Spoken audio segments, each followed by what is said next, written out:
नमस्कार दोस्तों, 13 अप्रैल साल 2029 1000 फीट से ज्यादा बड़ा एस्ट्रॉयड अपोफिस धरती के बहुत बहुत करीब से गुजरेगा।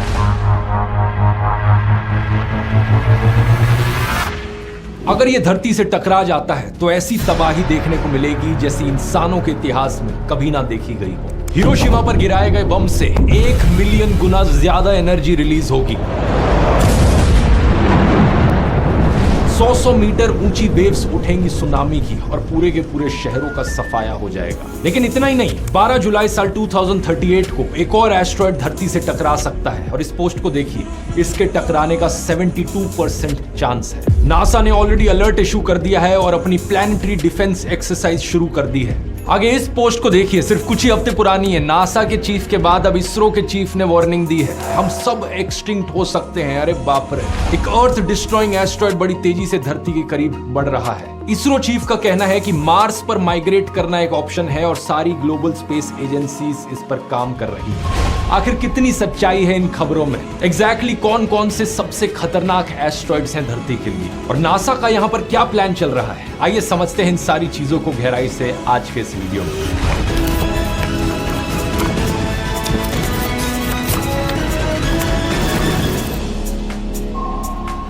एस्ट्रॉइड्स को दोस्तों प्लैनेटॉइड्स भी कहा जाता है क्योंकि ये छोटे प्लैनेट्स की तरह होते हैं। ये बेसिकली कुछ बड़े से पत्थर हैं जो स्पेस में घूम रहे हैं। साइज में ये कुछ 10-20 मीटर के भी हो सकते हैं और 100-200 किलोमीटर के भी हो सकते हैं। सबसे छोटा एस्ट्रॉइड जो एग्जिस्ट करता है वो है सिर्फ 2 मीटर चौड़ा और सबसे बड़ा है सेरेस नाम से 940 किलोमीटर डायमीटर में।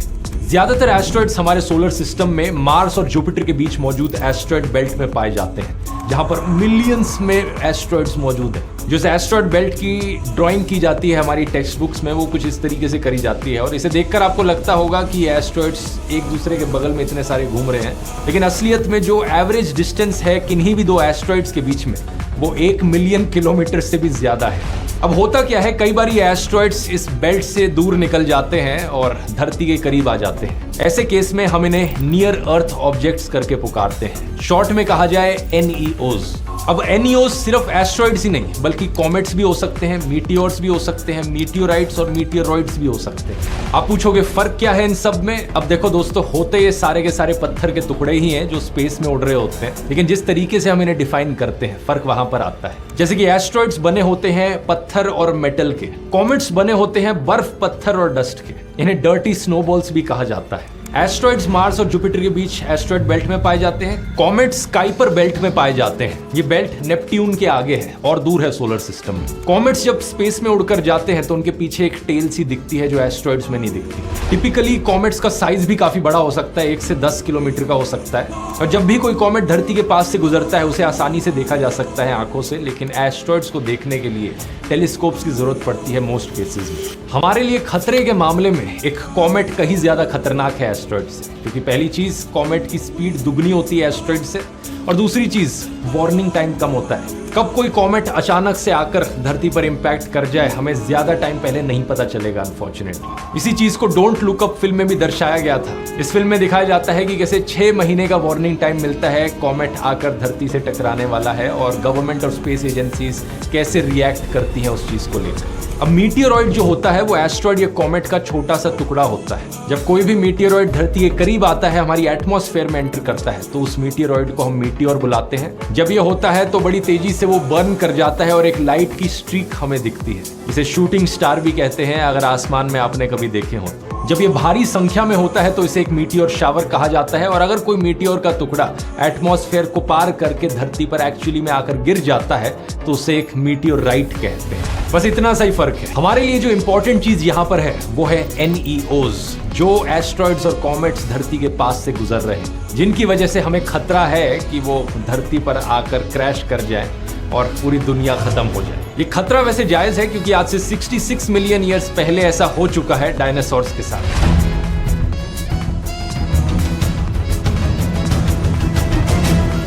अगर वो एक्सटिंक्ट हो सकते हैं तो हम भी हो सकते हैं। लेकिन इस खतरे को नापने से पहले, आगे बढ़ने से पहले मैं एक चीज कहना चाहूंगा। अगर आप अपनी न्यूज इंस्टाग्राम और फेसबुक पर मौजूद ऐसे अकाउंट से लेते हो तो बेहतर यही होगा कि न्यूज फॉलो करना बंद कर दो, क्योंकि ये 2038 एस्ट्रॉइड स्ट्राइक वाली न्यूज कंप्लीटली फर्जी खबर है।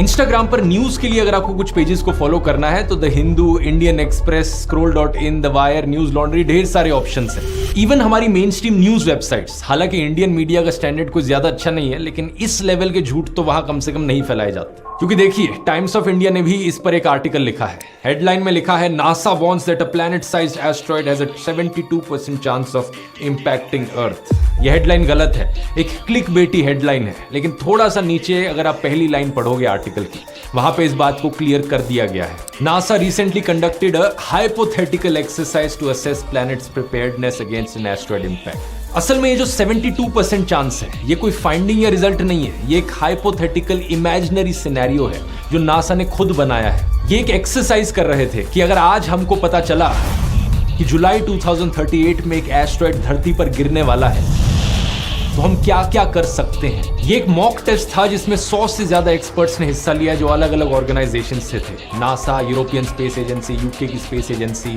United Nations Office of Outer Space Affairs, सबने इस बात पर चर्चा करी कि अगर एक एस्टेरॉयड आज से 14 साल बाद धरती से आकर टकराएगा तो एग्जैक्टली हम क्या क्या कदम उठाएंगे उसे रोकने के लिए। 20 जून 2024 को नासा ने रिपोर्ट पब्लिक में रिलीज करी जिसमें कुछ बड़ी इंटरेस्टिंग चीजें बताई गई हैं। उनकी बात वीडियो में आगे करेंगे, लेकिन उससे पहले मैं आपको बताना चाहूंगा 2029 की जो डेट थी जिसकी बात मैंने वीडियो के शुरू में करी थी, वो वाली डेट हाइपोथेटिकल नहीं। 1000 फीट से ज्यादा बड़ा एपोफिस एस्टेरॉयड सही में एग्जिस्ट करता है और ये एस्टेरॉयड 13 अप्रैल 2029 को धरती के बहुत बहुत करीब से गुजरेगा, सिर्फ 30,000 किलोमीटर दूर। कई सारी जियो स्टेशनरी सैटेलाइट से भी कम डिस्टेंस है। नासा ने एक ये वीडियो रिलीज किया था जिसमें एग्जैक्ट पाथ दिखा रखा है इस एपोफिस एस्टेरॉयड का। आज से 5 साल बाद जिस दिन ये एस्टेरॉयड धरती के बगल से गुजरेगा, आपको टेलीस्कोप की भी जरूरत नहीं पड़ेगी इसे देखने के लिए, आप अपनी आंखों से सीधा इसे देख पाएंगे रात को। तो सवाल ये उठता है कि क्या चांस है कि एस्टेरॉयड धरती से एक्चुअली में टकरा जाएगा? इसका जवाब है 0%। साल 2004 में जब इस एस्टेरॉयड को पहली बार डिस्कवर किया गया था इंसानों के द्वारा तो दुनिया भर में हल्ला मच गया था, क्योंकि जो पहली ऑब्जर्वेशंस करी गई थी उन्होंने कहा कि 2.7% चांस है कि एस्टेरॉयड धरती से टकरा जाएगा 2029 में। अब वैसे तो 2.7% चांस को इतना बड़ा नहीं होता, इसका मतलब 97% चांस है कि ये नहीं टकराएगा, लेकिन जब खतरा इतना बड़ा हो तो 2% चांस भी बहुत डरावना होता है। इसलिए उन सालों में इस एस्टेरॉयड को city killer, the most dangerous asteroid करके पुकारा जाता था। यहीं से ही इसका नाम पड़ा एपोफिस। एपोफिस इजिप्शियन माइथोलॉजी में एक बहुत बड़ा सा सांप है जो सब कुछ तबाह कर देता है। इसे गॉड ऑफ केओस करके भी पुकारा जाता है। लेकिन अच्छी खबर ये है कि जब साइंटिस्ट ने और ऑब्जर्वेशंस करी इस एस्टेरॉयड की तो पता चला कि असलियत में इसके टकराने का 0% चांस है। कुछ साल बाद साइंटिस्ट को लगा था कि 2029 में नहीं, लेकिन जब ये दोबारा से धरती के पास आएगा तब खतरा बढ़ सकता है, जैसे कि 2036 या 2068 में, क्योंकि 2029 में जब ये धरती के बड़ी करीब से गुजरेगा तो ये एक की होल एरिया से गुजरेगा। स्पेस में की होल्स उन जगहों को कहा जाता है जो धरती के इतनी करीब हो जहां पर किसी एस्टेरॉयड के आने से अर्थ के ग्रेविटेशन फोर्स का असर पड़ता है। जब 2029 में एस्टेरॉयड धरती के इतनी करीब आएगा तो ये की होल रीजन से गुजरेगा, जिससे इसका ऑर्बिट बदल जाएगा। अर्थ की ग्रेविटेशन की वजह से इसका ऑर्बिट चेंज हो जाएगा, जिससे कि 2036 में खतरा ज्यादा है। ये डर लगा था साइंटिस्ट को एक टाइम पर, लेकिन आज के दिन ये खतरा भी नहीं है। नासा ने अब ये बड़े कॉन्फिडेंटली कहा है कि अगले 100 सालों में ये एस्टेरॉयड कभी नहीं टकराएगा धरती से। इसी रीजन से अब इसे नियर अर्थ ऑब्जेक्ट्स की रिस्क लिस्ट से बाहर कर दिया गया है। अब आप बोलोगे यार ये क्या है, रिस्क लिस्ट भी होती है? बिल्कुल होती है। दुनिया भर की स्पेस एजेंसीज ने एक रिस्क लिस्ट बना रखी है कि सबसे खतरनाक एस्टेरॉयड्स कौन से हैं आने वाले फ्यूचर में। जैसे कि यूरोपियन स्पेस एजेंसी की वेबसाइट पर इस रिस्क लिस्ट को देखिए। ये सारे एस्टेरॉयड्स और कॉमेट्स कब आकर टकरा सकते हैं, जो कि इंपैक्ट डेट और टाइम में लिखा है। क्या प्रोबेबिलिटी है इनके टकराने की, इस IP मैक्स के सेक्शन को देखिए, यहाँ पर मैक्सिमम प्रोबेबिलिटी लिखी गई है और इससे पीछे वाले सेक्शन में डायमीटर लिखा गया है कि ये एस्टेरॉयड या कॉमेट कितना बड़ा है। ये सब डेटा साइंस का कमाल है कि आज के दिन हम इतने एक्यूरेटली इन सारे एस्टेरॉयड्स के पाथ्स प्रेडिक्ट कर पाते हैं। लेकिन सिर्फ स्पेस एक्सप्लोरेशन ही नहीं, बल्कि डेटा साइंस का आज के दिन ढेर सारी अलग अलग फील्ड्स में इस्तेमाल किया जा रहा है। Automobile, finance, space exploration, media, health care. यही कारण है कि आज के दिन data science one of the most lucrative career options बन चुका है। और अगर आप अपने आप को अपस्किल करना चाहते हो और इस डायनेमिक फील्ड में एंटर करना चाहते हो तो आज के वीडियो के स्पॉन्सर Scalar.com एक बहुत बढ़िया सोल्यूशन ऑफर करते हैं। Scalar एक ऑनलाइन टेक लर्निंग प्लेटफॉर्म है जो सॉफ्टवेयर डेवलपमेंट, डेटा साइंस और मशीन लर्निंग में प्रोग्राम्स ऑफर करता है। टॉप टेक कंपनीज के इंडस्ट्री एक्सपर्ट्स यहाँ पर लर्नर्स को मेंटर करते हैं। हर दिन लर्नर्स को 3 घंटे की डेली लर्निंग दी जाती है और 80 से ज्यादा रियल वर्ल्ड केस स्टडीज का एक्सेस।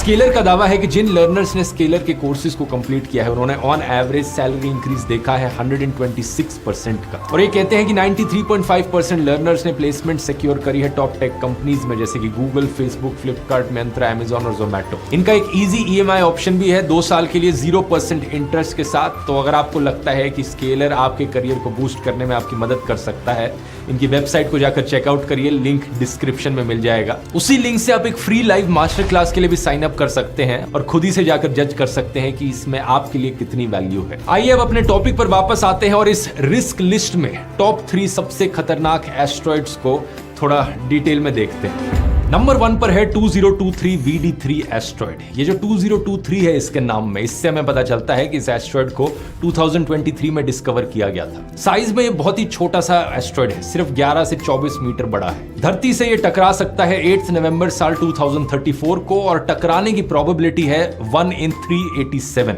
यानी परसेंटेज में कहा जाए तो 0.25% चांस है इसका टकराने का। ये काफी बड़ा चांस है एक्चुअली में, यही कारण है कि इसे नंबर 1 पर रखा गया है लिस्ट में। लेकिन क्योंकि इसका साइज काफी छोटा है इसलिए ये ज्यादा खतरनाक नहीं है। चांसेस यही हैं कि अगर ये धरती से टकराया भी तो ऐसी जगह पर गिरेगा जहां समुद्र हो या फिर ज्यादा लोग ना रहते हो और उससे कोई डैमेज होगा नहीं। 2013 में एक ऐसा ही इंसिडेंट हुआ था जब रशिया के चेलियाबिंस्क शहर में चेलियाबिंस्क मीटियोर शहर के ऊपर ब्लास्ट कर गया था। It came out of nowhere, a bright speck in the sky, soon streaking across the horizon, followed by an almost apocalyptic scene, a blinding flash of light, and then all hell broke loose. उस meteor का diameter भी करीब 20 metre का था और एक बड़ी powerful shock wave जरूर रिलीज हुई थी। कुछ बिल्डिंगों पर डैमेज हुआ, कुछ लोग इंजर्ड हुए, लेकिन किसी भी इंसान की मौत नहीं हुई। Nearly 1,500 people were injured. Most of them suffered cuts from shattered windows. Risk list में नंबर 2 पर है 1979 XB एस्ट्रॉइड। ये साइज में काफी बड़ा है, 400 से 900 मीटर का इसका डायमीटर है। पोटेंशियली आकर ये 12 दिसंबर 2056 में टकराएगा और प्रोबेबिलिटी है इसके टकराने की 1 in 4.27 मिलियन, यानी कि 0.00002%।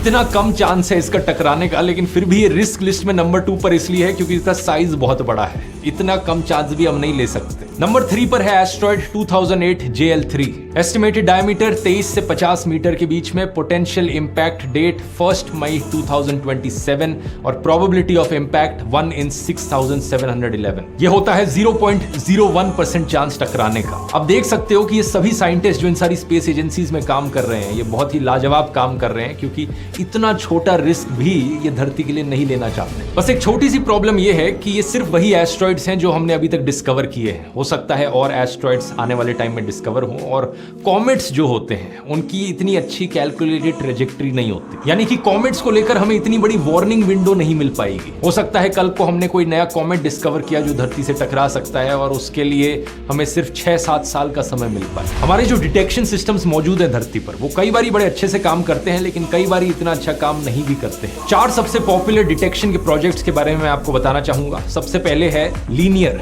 लिंकन नियर अर्थ एस्ट्रॉइड रिसर्च। इसे साल 1996 में शुरू किया गया था और ये यूनाइटेड स्टेट्स की एयरफोर्स, नासा और MIT के बीच में कोलैबोरेशन है। ये 2 1 मीटर लंबे टेलीस्कोप्स और 1 आधा मीटर लंबे टेलीस्कोप का इस्तेमाल करता है और हर साल 10,000 से ज्यादा ऑब्जेक्ट्स डिस्कवर करता है। आज के दिन जितने भी एस्ट्रॉइड्स ढूंढ कर निकाले जा रहे हैं उनमें से 65% सिर्फ इस एक प्रोजेक्ट के द्वारा ढूंढे जा रहे हैं। दूसरा है CSS Catalina sky survey, university of Arizona के द्वारा एस्टैब्लिश किया गया 1998 में, जो 2 बड़े टेलीस्कोप्स का इस्तेमाल करता है। इसकी मेजरमेंट्स इतनी प्रिसाइज हैं कि साल 2008 में इन्होंने एक ऐसे एस्ट्रॉइड को ढूंढा जो सिर्फ 4 मीटर का था डायमीटर में, और एक्यूरेटली इन्होंने ये प्रिडिक्ट करके बता दिया कि एग्जैक्टली किस टाइम पर किस दिन ये एस्ट्रॉइड धरती पर गिरेगा और कहां गिरेगा एग्जैक्टली। 19 घंटे बाद इनकी प्रिडिक्शन के ये एस्ट्रॉइड जाकर नॉर्थ सुडान के रेगिस्तान में गिरा था और वही जगह पर जहां इन्होंने प्रिडिक्ट किया था। तीसरा है pan stars panoramic survey telescope telescope and rapid response system. ये पैसिफिक ओशन के बीच हवाई में मौजूद है और दुनिया के सबसे बड़े डिजिटल कैमरास का ये इस्तेमाल करता है एस्ट्रॉइड्स को ढूंढने के लिए। जो इमेजेस ये सबसे बड़ा कैमरा कैप्चर करता है वो 1.4 बिलियन पिक्सल्स की होती है। और चौथा है Atlas, asteroid terrestrial impact last alert system. ये भी हवाई में मौजूद है और साइंटिस्ट ने इसे एक फाइनल वार्निंग के तौर पर बनाया है। अगर बाकी सारे सिस्टम्स किसी एस्ट्रॉइड को नहीं ढूंढ पाए, गलती से कोई एस्ट्रॉइड बचकर निकल गया, तो ये वाला सिस्टम लास्ट मिनट वार्निंग देगा हमें एस्ट्रॉइड इंपैक्ट। हर रात ये सिस्टम पूरे आसमान को 2 बार स्कैन कर सकता है किसी भी खतरे के लिए। तो ओवरऑल देखा जाए तो हमारी धरती का ये डिफेंस सिस्टम काफी बढ़िया और स्ट्रॉन्ग है, लेकिन कई बारी चूक हो जाती है, जैसे कि कई बारी छोटे छोटे मीटियोर्स अनडिटेक्टेड बचकर निकल जाते हैं और धरती पर इंपैक्ट करते हैं, जैसा कि फरवरी 2013 में चेलियाबिंस्क मीटियोर के साथ हुआ था। 20 मीटर का ये मीटियोर कोई भी सिस्टम डिटेक्ट नहीं कर पाया टाइम पर। इसलिए ऐसे सिनेरियोज के लिए सिविल डिफेंस कंपोनेंट बड़ा इंपॉर्टेंट बन जाता है। इसकी बात करी है नासा ने अपने इस मॉक टेस्ट की रिपोर्ट के पेज नंबर 12 पर। अगर कोई छोटा सा एस्ट्रॉइड या मीटियोर आकर कहीं टकराने वाला है तो बहुत जरूरी है कि सही टाइम पर इंटरनेशनल कोऑर्डिनेशन के साथ डिजास्टर मैनेजमेंट प्लान्स को एक्टिवेट करा जाए। लेकिन तब क्या होगा अगर कोई बड़ा एस्ट्रॉइड आकर टकराने वाला हो? यहाँ 3 स्ट्रेटजीज हैं उससे डील करने के लिए। पहला काइनेटिक मेथड्स, दूसरा slow push and pull methods और तीसरा न्यूक्लियर मेथड्स। इन तीनों में से पहला काइनेटिक मेथड ही इकलौता तरीका है जिसे रियल लाइफ में सक्सेसफुली टेस्ट किया गया। इसमें हम एक स्पेसक्राफ्ट भेजते हैं जो एस्ट्रॉइड को टक्कर मारकर उसका रास्ता बदल दे, यानी कि उसका ऑर्बिट चेंज कर दे। बड़ा ही सिंपल और इफेक्टिव तरीका है। इसका प्रैक्टिकल एक्सपेरिमेंट 2 साल पहले किया गया था नासा के डबल एस्ट्रॉइड रीडायरेक्शन टेस्ट में। 26 सितंबर 2022 170 मीटर बड़ा डायमॉर्फोस एस्ट्रॉइड कहीं स्पेस में धरती से बहुत दूर मौजूद था और नासा का स्पेसक्राफ्ट ले जाकर उस पर क्रैश कराया गया। NASA's first planetary defense test to intentionally crash into an asteroid. इस एस्ट्रॉइड से हमें कोई खतरा नहीं था, बस इसे एक एक्सपेरिमेंट के तौर पर किया गया था, ये देखने के लिए कि ऐसा करने से सही में एस्ट्रॉइड का ऑर्बिट बदलता है या नहीं बदलता। इस टकराव का वीडियो भी लिया गया जो आप स्क्रीन पर देख सकते हैं और इसके बाद जब नासा ने रिजल्ट देखा तो एक्चुअली में एस्ट्रॉइड का ऑर्बिट बदल गया था। यही सेम एक्सपेरिमेंट चाइना की नेशनल स्पेस एजेंसी भी अगले साल करने वाली है। 2025 में वो एक 30 मीटर बड़े एस्ट्रॉइड पर अपना एक स्पेसक्राफ्ट ले जाकर टकराएंगे और उसका पाथ बदलने की कोशिश करेंगे। दूसरा तरीका है स्लो पुश एंड पुल। इसमें हम धीरे धीरे करके एस्ट्रॉइड का ऑर्बिट बदलते हैं। इसके लिए सोलर एनर्जी का इस्तेमाल किया जा सकता है। एक स्पेसक्राफ्ट एस्ट्रॉइड के पास गया और सूरज की रेस को एस्ट्रॉइड पर कॉन्सेंट्रेट करके वेपराइज कर दिया एस्ट्रॉइड के एक हिस्से को। इस रिएक्शन के होने से थोड़ी बहुत गैस निकलेगी जिसकी वजह से एस्ट्रॉइड पर एक थोड़ा सा थ्रस्ट पड़ेगा और धीरे धीरे करके एस्ट्रॉइड अपना ऑर्बिट बदल लेगा। ये चीज नेचुरली भी एस्ट्रॉइड्स पर होती है जब कोई भी एस्ट्रॉइड सूरज के पास से गुजरता है। लेकिन जब स्पेसक्राफ्ट भेजकर ये किया जाएगा तो डर बस इस चीज का है कि जब वेपराइजेशन होगी उस पत्थर की जो एस्ट्रॉइड पर मौजूद है तो वो पत्थर कहीं ना कहीं स्पेसक्राफ्ट के ऑप्टिकल सिस्टम से ना इंटरफेयर कर दे। तीसरा है न्यूक्लियर मेथड। लिटरली एक न्यूक्लियर बॉम्ब भेजो स्पेसक्राफ्ट में और एस्ट्रॉइड को फोड़ डालो।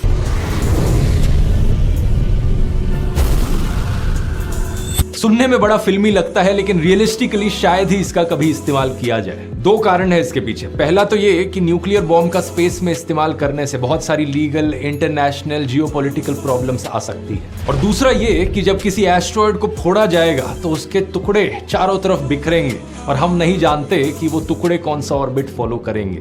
हो सकता है कि कोई टुकड़ा आकर धरती पर गिर जाए उसके फोड़ने की वजह से। लेकिन ये मेथड फिर भी अंडर कंसिडरेशन है क्योंकि अगर कोई एस्ट्रॉइड बहुत ही हद से ज्यादा बड़ा हुआ, जैसे कि अगर 10 किलोमीटर से ज्यादा बड़ा हुआ एस्ट्रॉइड कोई साइज में, वही साइज जिसने डायनासोर्स को भी एक्सटिंक्ट किया था, तब बाकी और तरीके शायद इतना काम ना करे क्योंकि उस एस्ट्रॉइड का साइज ही अपने आप में इतना बड़ा है। जो मॉक टेस्ट नासा ने कुछ महीने पहले किया था उसमें इन्हीं सारी चीजों की बात करी गई थी। एग्जैक्टली कैसे डील किया जाए एक एस्ट्रॉइड से जो 14 साल बाद आकर धरती से टकराने वाला हो और जिसका चांस 72% हो। अच्छी खबर यह है कि 81% पार्टिसिपेंट्स जो इस मॉक एक्सपेरिमेंट में हिस्सा ले रहे थे उनका मानना था कि हम रेडी हैं ऐसे खतरे से डील करने के लिए। सिर्फ कुछ गैप्स हैं जो अलग अलग साइंटिस्ट ने रेज किए ऐसे सिनेरियो को लेकर। फॉर एग्जाम्पल एक गैप बताया गया कि हमने अभी तक सिर्फ एक ही मेथड को ट्राई किया है, काइनेटिक मेथड। हमें आने वाले टाइम में इस काइनेटिक मेथड को और कई बार टेस्ट करना चाहिए ताकि इसकी श्योरिटी हमें मिल सके कि ये काम करेगा। ये 5वीं ऐसी मीटिंग थी जो ऐसी हाइपोथेटिकल एस्टेरॉयड स्ट्राइक को डिस्कस करने के लिए करी गई थी। इससे पहले 2013, 14, 16 और 22 में भी ऐसी मीटिंग्स करी गई थी। इसे planetary defence inter agency table top exercise का नाम दिया गया और John Hopkins applied physics laboratory में ये 100 के करीब एक्सपर्ट्स मिले थे। तो कुल मिलाकर बात यह है दोस्तों कि चिंता की कोई बात नहीं है। पहली चीज, अगले 100 सालों में कोई भी ऐसा बड़ा एस्टेरॉयड नहीं है जिसकी 0.01% भी पॉसिबिलिटी हो धरती से टकराने की।